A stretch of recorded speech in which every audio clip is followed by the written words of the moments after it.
Okay, well, back into the business. Now we're going to have a good special presentation from our Russian correspondent. With subtitles? No subtitles required.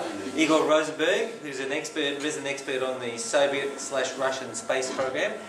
He's going to give us an update on that cosmodrome. Igor. Okay, it's pronounced Vostochny. Everybody remember word Vostok? Yes. Name of the Yuri Gagarin spaceship. So Russian language is a little bit tricky, but in translation to English it just simply means Eastern. So if you're referring to Eastern spaceport, this is what it is. This was the year of 55th anniversary of Gagarin flight, so you can see logo here. So why Russia need a new spaceport at all? It's probably a quiz material. How many big spaceports Russia had before Vostochny was put in operation last month? Russia had. Yeah. I'll throw in a few more Russian ones. Please. Yes, good. Baikonur's not Russian. Well, it's legally it's Russian. It's no, it's least, not. It's Soviet. It's not Russian. It's used by Russia. It's used by Russia, but it belongs to Kazakhstan. Kapustin Yar is decommissioned. Yeah, but it was currently. Guy called Borat. Okay, the two big spaceports. There are few small mobile launchers. There are few mine launchers for Dnepr rocket, which is effectively converted into ISMB rockets. And in theory, any Russian submarine could launch payload to orbit. It never happened properly, but in theory, they tried once. Yes, they tried once, but they failed. So why they decided to create a new spaceport if they have Baikonur, the first and the biggest spaceport in the world, and they have Plesetsk. Plesetsk was established in mid-60s as a 100% military base. It's something probably similar to Vandenberg launch facility in US. Baikonur happens to be overseas after dissolution of USSR. So since 1992, I probably mentioned once that situation with the Russian space program idiomatically represented case of suitcase without handle. It's very dear to drop it and very difficult to carry it out into future. So as a result, since 1991, all Russian efforts were to preserve status quo, to modernize existing family of Soyuz launchers, to modernize Proton launchers, preferably with introduction of international cooperation to inject new funds, because government funding was a bleak shadow which was before during Soviet time. So what happened in 2007 when decision was made to create a new spaceport? Decision probably was not technological. Decision probably was in majority a political one. Because of Kazakhstan happens to be overseas, any friction or any new government in this sovereign state could effectively finish Russian space program. And they decided to have to build a spaceport which would allow to solve this problem, to have a guarantee independent access to space, and effectively Baikonur was, both Baikonur and Plesetsk, they started as military facilities. Vostochny, on the other hand, it was the first, and Kapustin Yar as well, by the way, because it was an analog of Woomera launch range in Australia. The whole existence of Kapustin Yar it was built with the same reason, to launch military hardware, in this case to replicate of V2 technology. Plus, they decided to choose location on Far East. We will talk about different locations. Like, do I have more than 15 minutes? Is this Yeah. You've got Okay. the night. Okay. The night's yours. Thank you. Because original presentation was supposed to be only 15 minutes, and I can feel I'm already halfway. We will talk about location candidates later on, but they decided to choose far east of the country because they would like to build an industrial cluster in Russian Far East and possibly to attract international cooperation, considering that this place is surrounded by Japan, they're bordering Japan, South Korea and China, all of the country which more or less involved in space industry. So there is a hope that it would be, because of location of this spaceport, it would trigger some kind of international cooperation. We'll see. It's very unclear at this stage. So when they decided to choose a location, there were 6 places they considered: 2 in Europe, 2 in Siberia, and 2 on Far East. So European location were Kapustin Yar. It's like the whole idea about Kapustin Yar was like, if in Australia we decided to revive Woomera and make it commercially viable. Second place was, I would not try to pronounce it, it was in Perm region, it's still European part. There were 2 places in Siberia, in Omsk region and in Irkutsk region. The problem with these 4, they have been dismissed immediately because of trajectory and dropping zone. The issue would never happen in former USSR because it would be a matter of national security and this area would be cleared up without any questions asked. Not anymore because land has a value, land expensive, plus there is such a pressure from green movement to prevent launching rockets in such in more relative dense populated area of the country.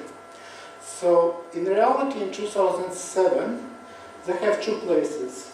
The place where they finally decided to build, it's called now Vostochny, but before it was Svobodny mobile launcher site. In USSR time it was a military base with intercontinental rockets.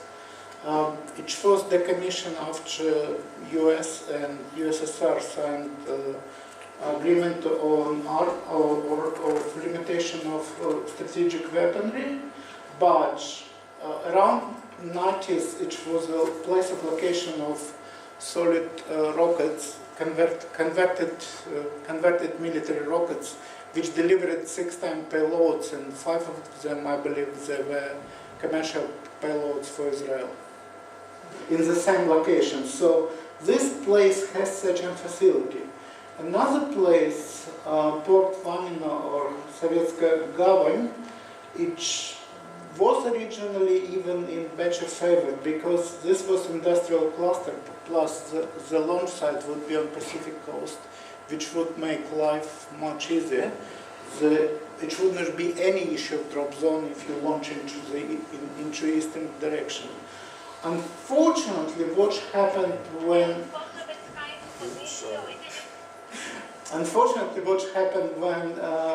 reconnaissance commission looked at this place, in the last day of their visit, it was a quite strong earthquake, and they decided no, we're going to move here because it's less risk from seismology point of view. So why they believe this location has the most benefit? First of all, the biggest issue, you can see these red ellipses, it's drop zones. Like I said, this place they did not need to build spaceport from scratch, like in Baikonur or in Plesetsk. It has some facility which left from Svobodny spaceport. Svobodny was decommissioned at the same year when government made decision about Vostochny in 2007. Each provides the widest range of launch azimuths. So idea is they can launch payloads from 51.8 degrees inclination to 90 something. I don't remember the exact number, but it's called sun synchronous orbits. Any other location provided less range of angles. So obviously for geo mission and GTO mission it does not matter because payload would be launched on initial orbit and after that inclination would be changed. But the most of the payloads, it was very important for missions for low Earth orbit and medium Earth orbit. Okay. You're welcome to ask questions, even I allocated special... Is that good for the ISS then? Okay, about ISS. ISS using inclination 51.6. All payloads which launch from Baikonur using the same inclination. Vostochny using 51.8, but it's negligently low. Comparing what energy effort you have to put to geostationary orbit, to move like 58 degrees to make it 0.2 degree was considered not a big deal from energy point of view. By the way, there is a quiz question. Baikonur located on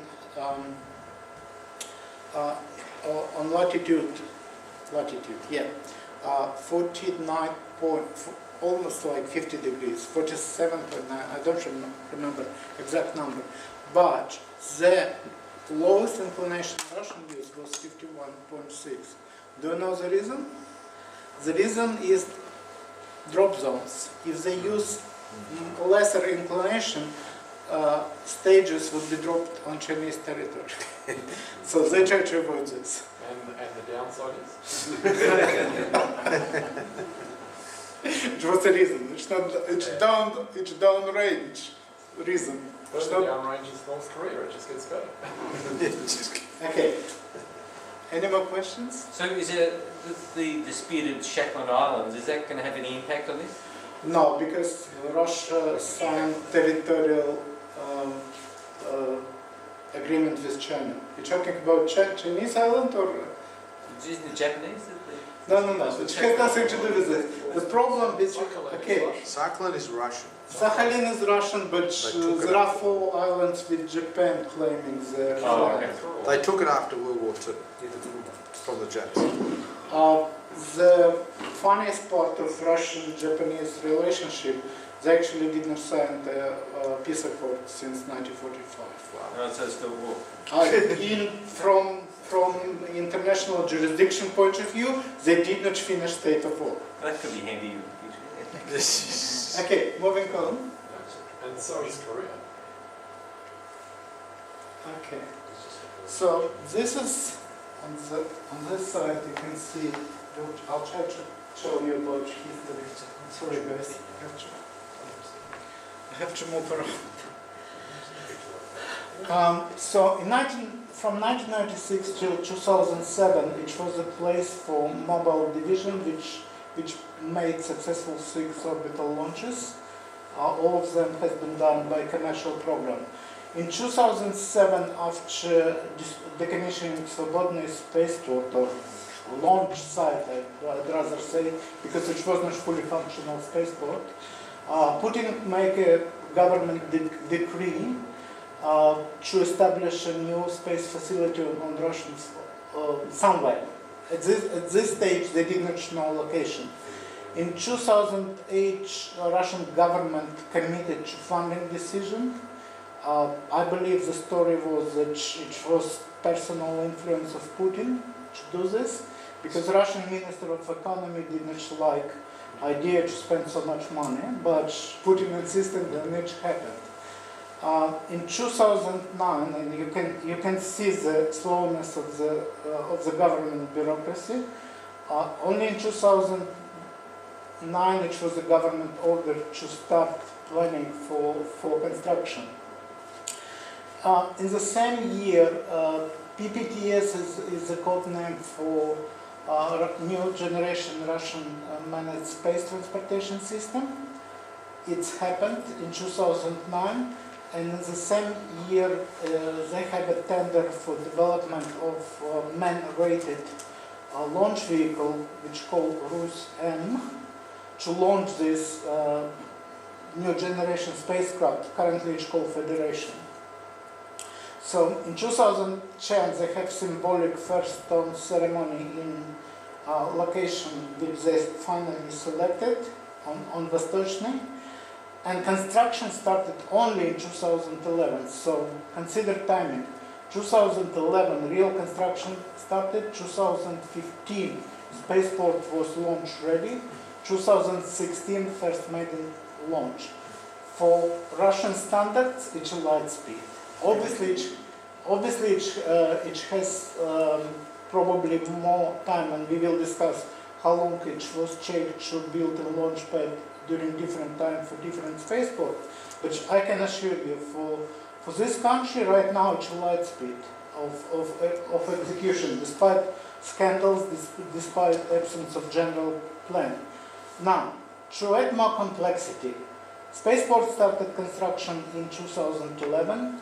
In 2011, a new chief of space agency cancelling launch vehicle which is supposed to fly from this spaceport. Could you imagine a situation like this? So you need to build something and make it Space Force in 5 years, but main launcher is cancelled within 1 year of construction. In 2011, they make a decision in the same year. If they cancel it one rocket, they're supposed to bring some kind of substitute. Don't forget, Angara flew only in 2014, and nobody was even sure because the project was extended for 20 years. So they started construction, they went to construction, and they decided, okay, we will replicate Soyuz Series 2 launch vehicle and build a single space launch pad on Vostochny.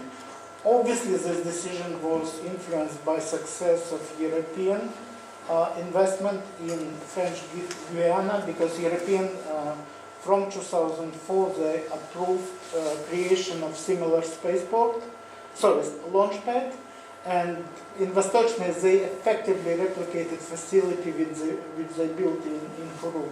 Kourou is a place of European Space Agency when they provide launches of Soyuz, Ariane 5 and Vega space rockets. Okay, in 2012 full scale of construction started. In 2014 Roscosmos decided to scrap idea of launching man-rated Soyuz vehicle from Vostochny. The problem was that they cannot guarantee search and rescue mission in case of abort when something go wrong. So, starting from 2014, it's supposed to be a cargo Soyuz 2 launches only.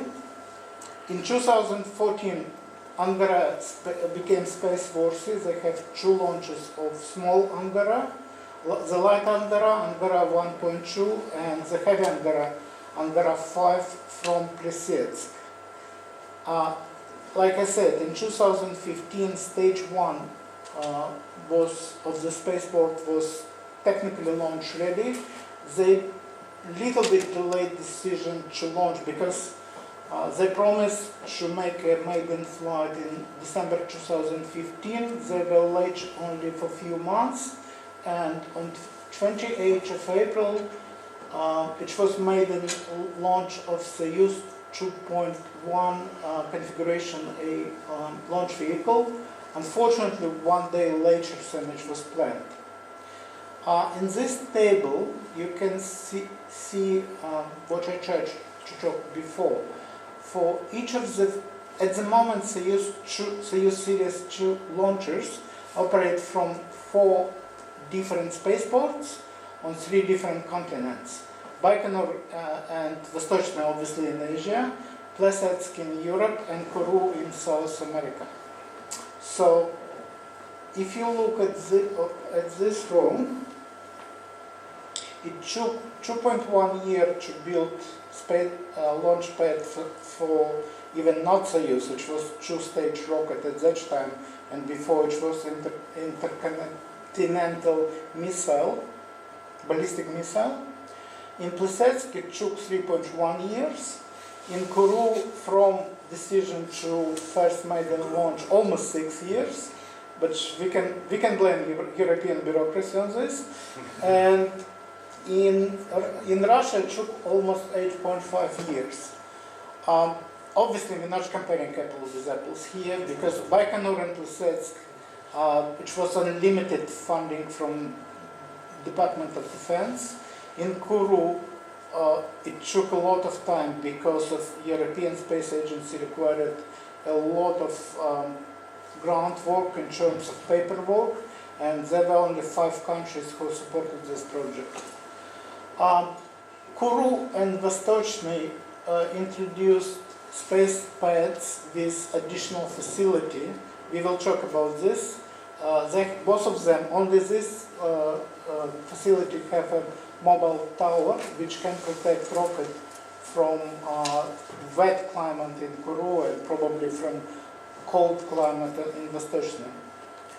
At the moment, Soyuz 2 using 4 launch pads, but in theory they can scale up operations by adding 1 additional launch pad, which currently used by manned mission on Baikonur, additional 2 launch pad on Plesetsk, which used by another variation of Soyuz vehicle. As soon as those vehicles would become decommissioned, in theory, Soyuz can be launched from 8 different launch pads. There is one additional launch pad in Plesetsk, which never used, but which can be restored in probably, for the time, which took less than 8 years.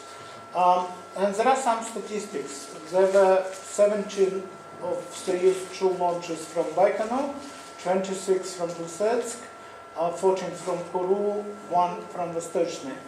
What I believe would happen in the next 5-6 years, this number probably would decrease, and this number probably would increase. Russians have a big package of orders from a company which called Web1 to deploy their constellation of satellites. It's a new generation of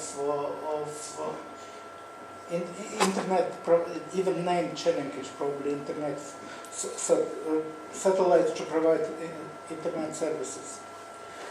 Sorry, it was a little bit longer than I expected. Any question about history? Did I miss anything? This is how launch pad look. It's an image from satellite, and it was different angle. From different angle, it was a lot of jokes that this place for escaping gases, which looked like a battleship from Star Wars. It was with a different angle. Somebody picked up difference. So what you can see on this photo, and probably it doesn't cover whole spaceport. We're talking about, yes, they built, in stage 1, they built, obviously, Soyuz 2 launch vehicle launch pad. This big building is a mobile tower. It's actually moving on the railroad, and it can cover whole, they call it table, with a rocket installed on this table.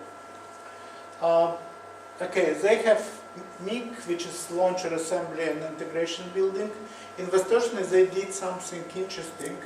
They tried to do integrated facility, which probably would use for assembly of Angara, Soyuz and whichever else, plus satellite, and they can build everything in one place and move between 3 different workshops without exposing hardware to natural elements.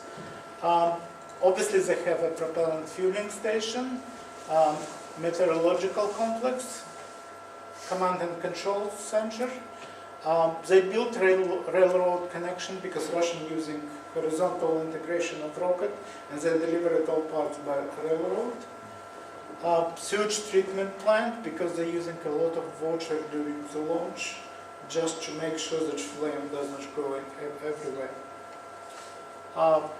Whatever you can see on this map, I'm sorry, I probably should make it bigger.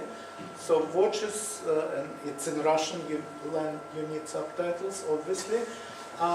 Whichever painted as a gray is the first stage. Whichever is painted on red, it's supposed to be on first stage, but they probably will build in the next couple of years. And whichever is orange, it's stage 3. Okay? What's the period of time between to the end of stage 3? We don't know yet, because stage 3 is supposed to, they have to make, we will talk about key decisions they have to make. I believe stage 3 would be finished if they construct Angara launch pad. At least one. At least one. They're still discussing. It should be 1 or 2. But at least one, and they decided, considering bad experience, when they don't have strategy, they don't have plan of construction, they change launch vehicle during construction. Stage 3 they would like to do by the book. They would like to see how it happened, and after it would be approved, they start to do building. Yeah, so they want to see the rocket first. Yeah, so it has to be done by the book, because it was a huge of scandals when, like, manager had been blamed for corruption. It was few criminal stories, and builders did not get paid, and yeah, whole hell became frozen, literally, even in summer. It's probably this slide dedicated. I have been asked a couple of times who is the key people in the Russian space program. This is Igor Komarov. He's civilian. He's in charge. He's a general director of, it's mouthful, United Rocket and Space Corporation, Roscosmos. So what they did in 2015, they shut down effectively Roscosmos Space Agency and make it state-based corporation by giving agency power to control all manufacturing plants. So agency would have now, corporation would have now like 40 or 50 different factories. Could you imagine NASA which controlling all subcontractors? This is effectively what happened. And Komarov for last, since 1991, when Russian Space Agency has been established, he is the 5th leader. He's the 5th leader. So on top of the mess what they have with the spaceport construction, they have a major reorganization of the space agency. So the left side was on 27th of April, when launch was aborted in 1.5 minutes before ignition command. On 28th, obviously, when he was much more happy when rocket actually flew. And the guy next to him is quite famous, Dmitry Rogozin. He's a Russian vice premier. He's responsible for Russian military-industrial complex, and he is probably famous for his quote about NASA and trampoline. So, aren't they happy pair? The problem with this photo that Putin, who was present during the launch, literally became ballistic. And you have to understand, Guy, it's his third presence during launch in 2014. It was two Angara launches, which has been delayed. This launch has been delayed, so he became probably out of nerves. So these two guys, despite of success, because rocket actually left launching pad, did not destroy. We all remember and one fiasco 4 times, and everything was fine. But both of them get reprimanded because launch has been delayed for 1.5 minutes. So that's true. So Putin actually reprimanded both of those guys. Yeah, but I believe it's a sign that they did a good job. In Russia, you have inverse psychology. Also, when they discovered the whole cause for the launcher board, the guy who was in charge of control system, he resigned by himself because all blame was on him. What happened in reality, there is a new director of the same company, and the old guy is simply a contractor, his advisor. So no things changed, no things is still the same. Sorry. Okay, so let's recuperate what I told you about history. This is 2011 launch of Soyuz 2 from Kourou. So this was influential decision. Yes, we can. It was Russian version of yes, we can. If European can build the same facility with a constrained budget, Russia decided, yes, we can do the same, we can repeat this success. This is Rus M, the rocket which was supposed to fly from Vostochny and has been cancelled in 2011. Did not happen. By the way, this is Russian Atlas. RD-180, 3 engines on stages, on 2 boosters and side boosters and central core, and second stage is ultimately Russian Centaur with the 4 engines similar to RL-10. Who's this about the hell you be duct taped? Sorry? It looks like they're duct taped onto the side of the thing. It's a scale model from exhibition. It's not real hardware.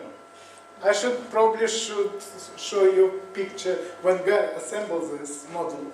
They use big duct tape. Yep. 2011, they decided not to launch Soyuz missions from Vostochny, and this is Soyuz FG vehicle, launch vehicle, which used for manned flights. The good thing, the good stuff, they going to launch new generation spacecraft from Vostochny. In 2021 they would have unmanned launch for autonomous mission. In 2023 they're planning 2 ISS missions. First one automatic mission, second one a crewed one. I'm trying to predict the question why they cannot launch this from Vostochny and why they intended to launch this spacecraft. The difference in trajectory profile. New Generation Spacecraft Federation has capability to launch itself to orbit after launch escape tower would be dropped. So they can use engines from service model to achieve orbit and land it after one circle. Soyuz doesn't have these capabilities. So this is why they decided to, the whole future of Russian manned program will belong to this spaceport. They eventually will phase out Soyuz launches, manned Soyuz launches from Baikonur. I hope it would happen after, I don't know, 2026. So they're going to fly manned Soyuzes out of Baikonur until 2023? No, till 2026. In 2023, they will have maiden mission of new generation spacecraft. Usually they have, they need 3 successful launches, any cargo or manned, in sequence to declare that the launch vehicle is fit for operation. So they wouldn't decommission Soyuz till, obviously it depends on the lifetime of ISS. If ISS would be decommissioned after 2024, I cannot see a reason why Soyuz would fly at all. Because at the moment, it's exclusively used as a crew taxi to space station. Okay? So this slide called vision versus reality. So from reality we have only this reality check. Yes, they built Soyuz Series 2 launcher. Yes, they're planning to build something which allows to launch this stuff, to man a spacecraft to orbit. So just to be clear, when have they planned the first manned launch from Vostochny? 2023. Okay. On launch vehicle Angara 5P. It should be on next slide. Another 7 years. Hey, SLS launch. SLS. First manned mission, 23. Yeah. Get over it. How long did it take to go, We need a new Kennedy, a new Korolev. Have you got a new cruise job? Good cloning. There are plenty of shoes. Okay, if you think that Angara project was run quite long, more than 20 years, original plans for modernization, they call it deep modernization of Soyuz, started from 1993. They spent 9 years until first maiden launch of Soyuz from Plesetsk in 2004. This is actually a bookcase example because rocket operates from 4 different spaceports with a different geographical location. Just compare these two figures. This is payload from Baikonur. This is payload from Kourou. The same rocket, the same amount of fuel, but moving each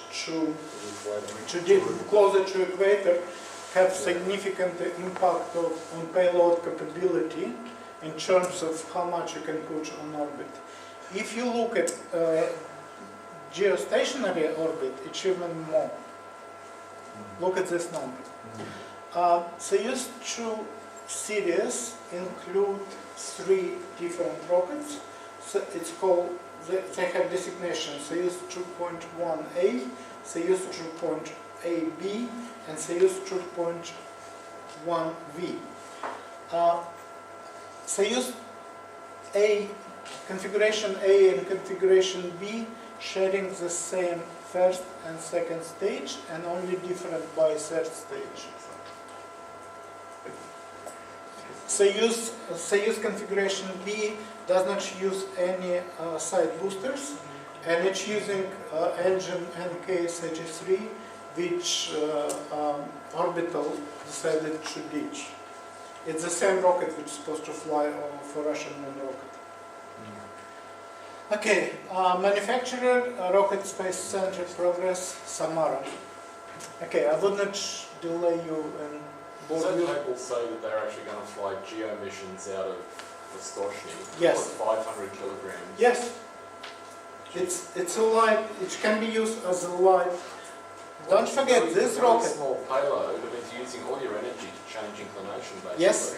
Yes, and this is the difference. Yep. This is the difference when you move the same vehicle to equatorial or near equatorial. Yeah, so you're losing a ton Yep. of payload. The NEAT actually was even better classical example because the NEAT launched from a sea launch platform was considered as a heavy launch vehicle. The NEAT 3, the same rocket, launched from Baikonur, cannot deliver so much. It was classified as a medium lifter. But the NEAT is more powerful than this one. Okay, moving on. Yeah, this is, we'll try to use video later on, so you will see this in action. 28th of April. This is actually tower, mobile tower. This is launch, sorry. This is launch pad, and you can see these four hands which keeping rocket. This design called mission, which was deputy of Korolev, which called Tulip. And this is very ingenious design because it's very low tech. The whole system, it's pure mechanical. Each would open only after certain point when rocket achieves certain thrust.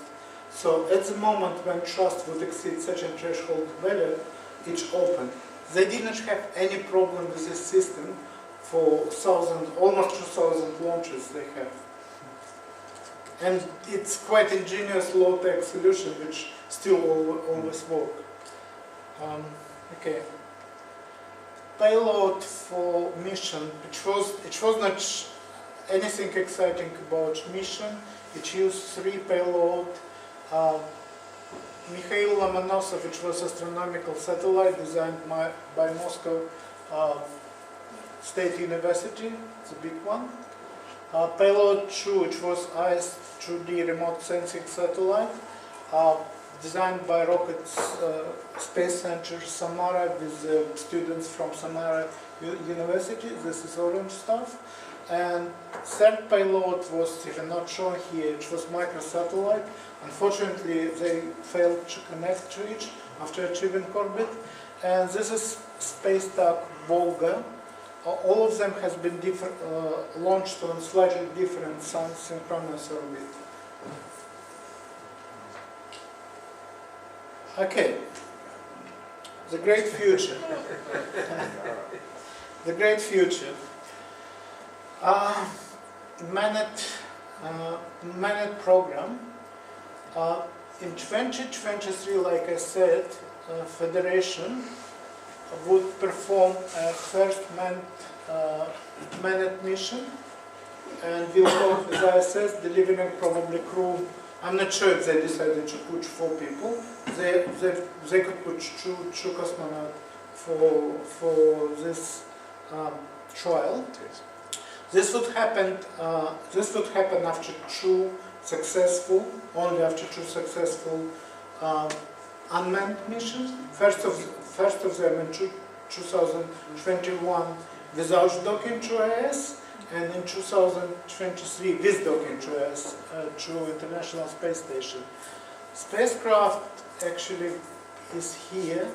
It's quite interesting because this is product of Roscosmos managed to do impossible thing. They forced it to cooperate Energia for developing spacecraft, and Khrunichev Center who developed Angara. This is Angara 5P, mean piloted or manned. This is man-rated version of Angara 5 heavy vehicle. Mass of the Leo version, low Earth version of Federation, is 14.4 tons.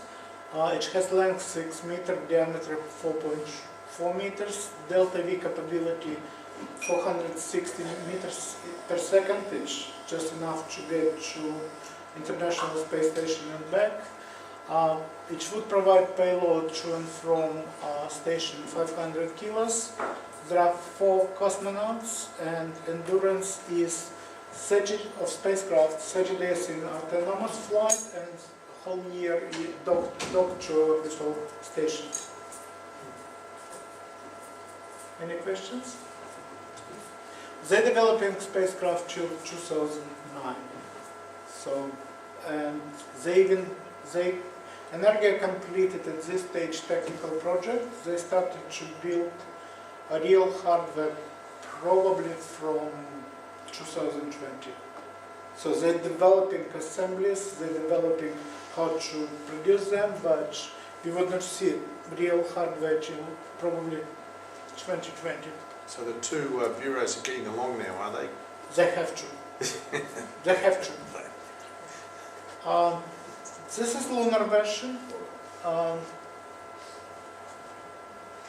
We probably would expect to see after 2030 it will reach lunar orbit. Probably they're pushing they're pushing a lot of stuff to make it happen earlier, but obviously we have to wait until in 2023 they would have a LEO manned version working properly. Plus, this mission would depend on this rocket, and decision about this rocket has been made originally only last year. It's Angara 5V with the hydrogen upper stage. If you remember a lot of criticism about Paris 1, it's another stick.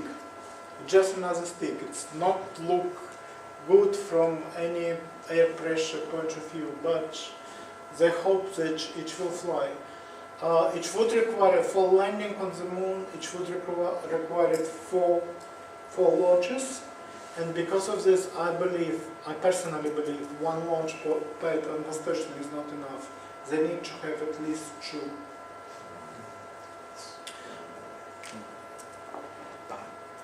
Obviously, spaceship for lunar mission would have much better delta V, and as a result, it would weigh approximately 9.1 tons, which is still good comparing with Orion mass, which is, I believe, around 23 tons for the same crew. Okay, so what we would expect, what would happen next? As I mentioned before, it would be whichever was shown on previous slide with the red. They will start airport construction, probably for delivering of satellites. They might build something like US Super Guppy they might attempt to deliver big rocket blocks on air, because railroad has a very huge constraint. It's allowed to transport only blocks by 3.8 meters, nothing more. So they even cannot squeeze proton diameter because of tunnels on the Russian Far East. So it's still a logistical problem. They're going to extend railroad and automotive road network, build city, extend city which named after Tsiolkovsky. The key milestone is obviously 2021 Angara man-rated launch pad, even to launch unmanned spacecraft, and we're expecting in 2024 debut of Russian Centaur. They need to have hydrogen infrastructure to launch KVTK, it's cryogenic upper stage, at least for A5 Angara cargo version. At the moment we are waiting decision. In June 2006, this year would be decision about how many launch pads for Angara. President has to make a decision to do or not to do Angara 5V. Medium class launch vehicle where they're trying to use metal-ox. Officially it's planned to get funding in 2018 and get technical requirement. And Putin personally pushing super heavy class launch vehicle. Decision is supposed to be made until end of this year. They postponed decision has been, in 2014 decision has been made not to make any decision about super heavy class vehicle until probably they were busy with cosmodrome construction. What do you mean by super heavy class? What is that? Super heavy class stage 1 would have at least 70 or 80 tons per orbit, and this Phoenix medium class launch vehicles, the beauty of which they would try to use the same architecture which they have in Energia and Zenit. First stage of Zenit was used as a booster for Energia, 4 boosters. They try to do the same. They try to develop a medium class launch vehicle and trying to recycle first stage for super heavy booster. And again, it would be tough competition between probably 3 companies. Energia, Hrunichev, and Rocket Space Center Progress, Samara, which manufacturing. Just pull out the old blueprints for Energia, get 100 tons up there. You're almost right, because they're going to use Energia as a baseline to compare. Very good. Major missions from, major mission from Vostochny. Nothing probably would fly this year. They have two planet launches for 2017. A couple of commercial launches in 2016. I believe up to 4, and there are 2 government payload. Till 2025, it will be the place when they will fly lunar robotic programs.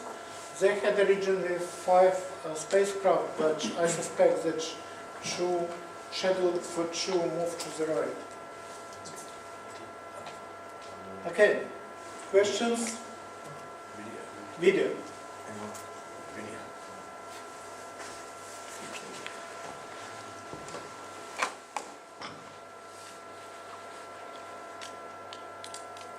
So how does the weather in that latitude, is it? Okay, space launch pad would withstand temperature from -40 to plus, so -40 to +50. Not just withstand, they're going to launch in this temperature range. I didn't have any data on wind speed constraint, but Atlas, for comparison, Atlas can fly if wind less than 61 km/h. I suspect they would have something up to 80, because Buran has been launched during blizzard. So they have much more rigid requirements. 30 meters visibility and humidity up to 98%. If you remember what happened with Challenger, it was a problem when temperature just dropped below 0. Yep. They are successfully launching during winter when temperature is almost -40. That's amazing. There is no.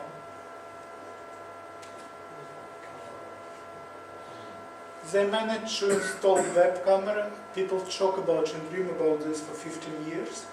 So when Elon Musk actually put camera and show landing, Russian managed to show how rocket is flying.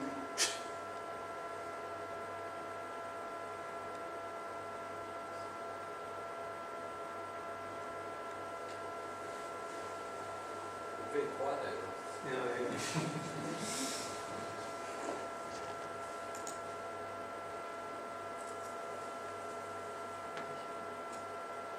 Just, So, See the clamps Some? are just weights. Yeah, the rocket's holding those 4 arms up against it. So yeah, this is view from rocket as soon camera. as the rocket starts lifting up, takes the weight off those things. There's big weights that just fall Yeah. away. It's very simple.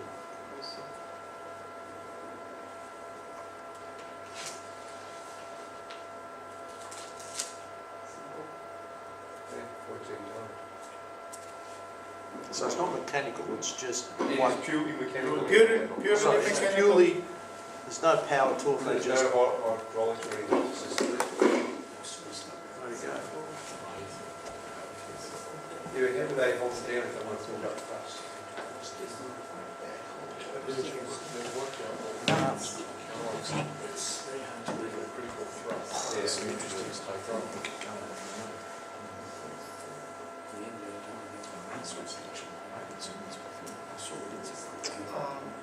The first time that you French is first. The problem is that it's so conservative that French tradition, I don't know which chunky